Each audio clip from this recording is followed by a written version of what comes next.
Thanks for watching Afternoon Live. Your summer garden may be starting to look a little different right now, but that doesn't mean the bounty needs to end. Here with tips on transitioning your garden from summer to fall, we welcome back Farm Director John Peterson. Thank you for being here today. Yeah, thank you for having me. So let's talk about some great things that are already happening in our gardens right now and how we can keep them thriving. Yeah, definitely. So right now we still are harvesting things like tomatoes and peppers out at the farm. One of the best things that you can do is if it's going to rain, go out there and harvest everything that's really close to being ripe because they'll split. So we're really focused on that right now. We've had some activity this week. We have. So we've been harvesting every single day to make sure that the tomatoes are beautiful. They are beautiful. Absolutely. And then what other seedlings do you have to show off here? Yeah, so we have a lot of stuff that we're harvesting right now that you can also plant right now. Oh, okay. So things like the chard, we have some beets, some turnips, some carrots, and then we have a bunch of seeds that we're planting at the moment, so like peas and turnips and spinach and radish, things that can grow over the next 2 to 3 months, and so you can harvest in October and November. Oh, nice. Are there certain things in terms of tending to the garden to set yourself up for success as the seasons begin to really change more radically? Definitely. So one of the things that we do at the farm is when we take a crop out, so say we take our tomatoes out of, a bed, we're going to add a little bit of lime and a little bit of compost. Okay. And then we're just going to plant right back into that. So it gives that soil a little bit of nutrition. It gives the microbes a little bit of food. It gives the worms a little bit of food. And that's really how your plants get your nutrition. That makes sense. What about these beautiful things over here? This looks like fall. Right, this is fall. So this is what we've been growing all summer and harvesting over the last week or so. And so we've got some different pumpkins, some winter squash, delicata, some onions, garlic. Garlic is another great crop to plant actually in October. You plant it in October and it grows over the winter, and then you harvest it in July.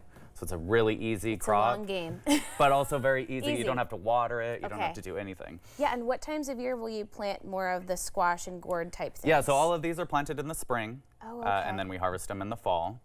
So pretty easy to grow winter squash. And then kind of keeping track of how you're planting everything. Everything has different requirements, right? Yeah, definitely. So we try and create soil that is kind of beneficial for a wide range of plants. Like an all-purpose flower situation. Yeah, exactly, exactly. So adding the compost and things like the lime and kelp meal and things like that to really give the plants the nutrition that they need to produce this beautiful produce. Okay. What are some of the things that you get most excited about this time of year? Personally, I love this transition into fall. It's really nice to be out in the garden. It's actually a much more enjoyable time to work in the garden versus the really hot afternoons. It's been pretty dang hot. It has. What about wildfire smoke? I mean, does that come into play more often in recent years? So yeah, actually a few years ago when we had all the big fires at this time of year, kind of the same as the grapes absorb smoke. Certain things like tomatoes also absorb smoke. So that was another time where we were harvesting every single day to make sure that things were coming off as soon as they could so that they didn't get ruined. It also blocks the sun so things don't ripen quite in the same way.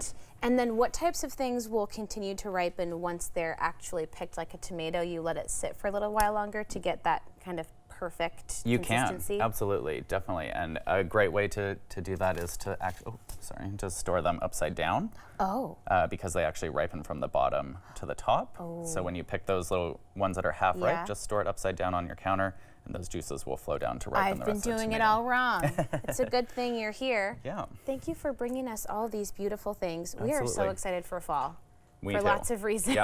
Yes. Thank you so much. You're welcome. Great chatting with you. Yeah, you as well. We'll have more information on our website at katu.com. We'll be right back with more Afternoon Live right after this.